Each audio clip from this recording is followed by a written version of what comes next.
Hello, my sweetest friends. How have you been? Welcome to Learn English Online with Krishna. Learn English Online with Krishna में आपका स्वागत है दोस्तों हम सभी जानते हैं कि अच्छी इंग्लिश बोलने के लिए हमारे पास अच्छी वोकैबुलरी होनी चाहिए, वर्ड्स की मीनिंग हमको आते रहनी चाहिए, हमको फ्रेजल वर्ब्स फ्रेजेस पता होने चाहिए, तभी तो हम उनको इस्तेमाल करेंगे और अच्छी इंग्लिश बोलेंगे। दोस्तों आज की क्लास में आपको एक ऐसा वर्ड बताने वाला हूँ और उस वर्ड से जुड़े हुए फ्रेजेज एंड फ्रेजल वर्ब्स भी बताने वाला हूँ जो बहुत ज़्यादा स्पोकन इंग्लिश में डेली लाइफ की कम्युनिकेशन में इस्तेमाल होते हैं। तो दोस्तों बहुत ही इंटरेस्टिंग और काफ़ी इन्फॉर्मेटिव क्लास है, काफ़ी यूज़फुल क्लास है कम्युनिकेशन के लिहाज से। अगर आप अच्छी इंग्लिश बोलना चाहते हैं तो आप आज की क्लास आपके लिए काफ़ी फ़ायदेमंद रहेगी, तो आपको ध्यान से पूरे वीडियो को अंत तक देखना चाहिए। ये वर्ड है दोस्तों डिग। तो आज हम सीखेंगे uses of the word dig, DIG, डिग।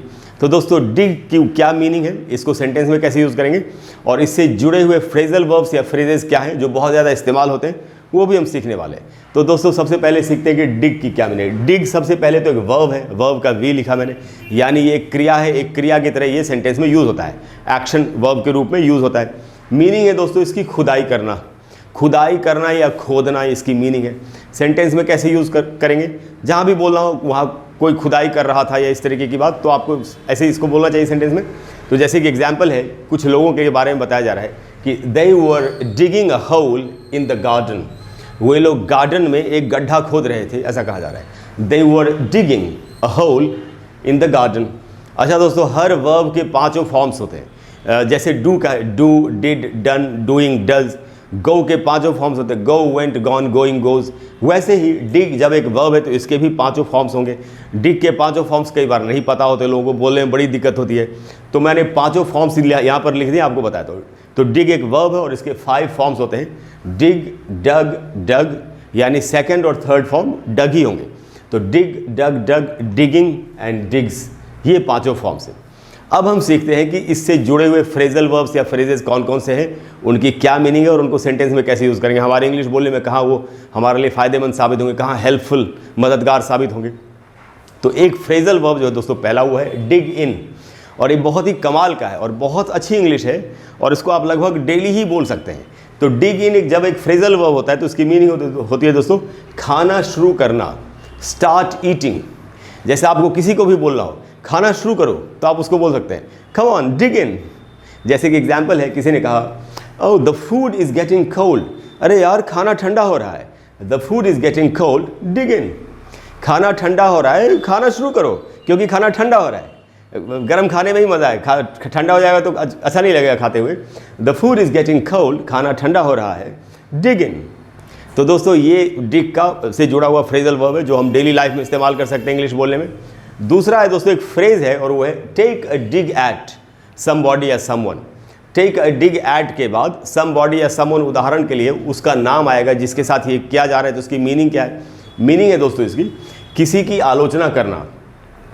आलोचना करने का क्या मतलब हुआ, क्रिटिसाइज करना, तो किसी यानी उसके काम में कमी निकालना। तो किसी की आलोचना करना या उसको शर्मिंदा करना होता है ना, जब हम किसी की आलोचना करते हैं या उसको शर्मिंदा करने के लिए कोई स्टेटमेंट देते हैं, जैसे पॉलिटिक्स में भी होता है। जैसे विरोधी पार्टी है तो वो सत्ताधारी पार्टी को शर्मिंदा करने के लिए या उनकी आलोचना करने के लिए कोई स्टेटमेंट देती है पार्टी। तो यही इसका मीनिंग है, किसी की आलोचना करना।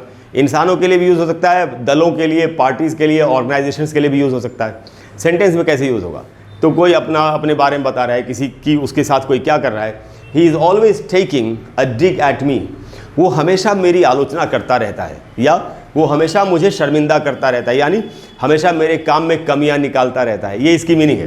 He is always taking a dig at me, वो हमेशा मेरे काम में कमियां निकालता रहता है, मेरी आलोचना करता रहता है।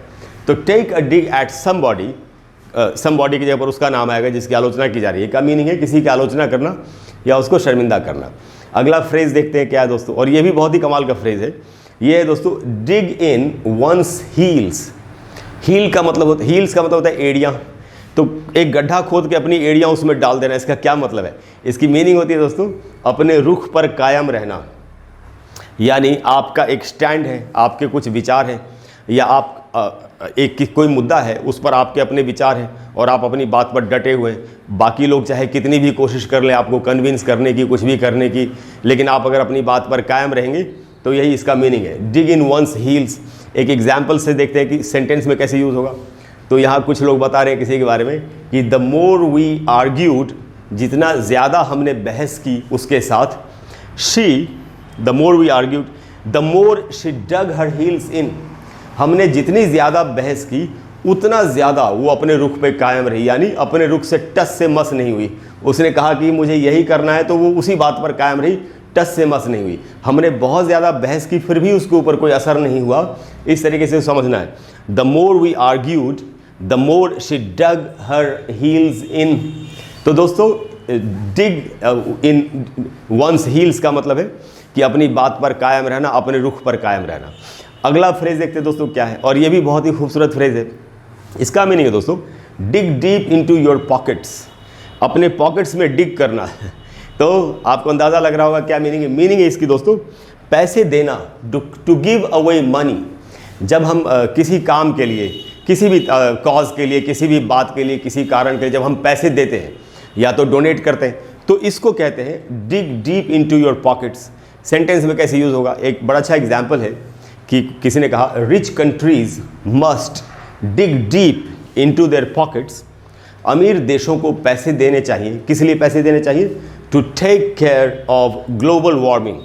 ग्लोबल वार्मिंग से लड़ने के लिए, ग्लोबल वार्मिंग का इलाज करने के लिए अमीर देशों को पैसे देने चाहिए, गरीब देश तो दे नहीं पाएंगे। अच्छा दोस्तों, ग्लोबल वार्मिंग बहुत बड़ी समस्या हम सभी जानते हैं, तो स्वाभाविक है कि क्योंकि पृथ्वी तो ख़त्म हो ही जाएगी एक दिन, लेकिन अगर ग्लोबल वार्मिंग को ठीक नहीं किया गया तो जो पृथ्वी के ख़त्म होने की डेट है उससे बहुत पहले ही ख़त्म हो जाएगी पृथ्वी। तो ग्लोबल वार्मिंग को सही करना बहुत ज़रूरी है। तो वही कहा गया कि rich countries must dig deep into their pockets to take care of global warming. Global warming का इलाज करने के लिए अमीर देशों को पैसे देने चाहिए, यानी पैसे खर्च करने चाहिए। तो पैसे देने का मतलब यहाँ पर है खर्च करना, डोनेट करना, इस तरीके से इसका भी नहीं कि वो किसी काम में यूज़ हो सके, ये सेंस है। तो दोस्तों यही थे डिग से जुड़े हुए फ्रेजेस, और डिग की मीनिंग भी हमने सीख ली। मुझे पूरी उम्मीद है कि आज की क्लास के बाद आपको डिग और डिग से जुड़े हुए फ्रेजेस या फ्रेजल वर्ब्स को यूज़ करने में ज़रा से भी दिक्कत नहीं हुई, और आप इनको बखूबी कामयाबी से अपने बोलने में इस्तेमाल करेंगे और काफ़ी अच्छी इफेक्टिव इंग्लिश बोल पाएंगे।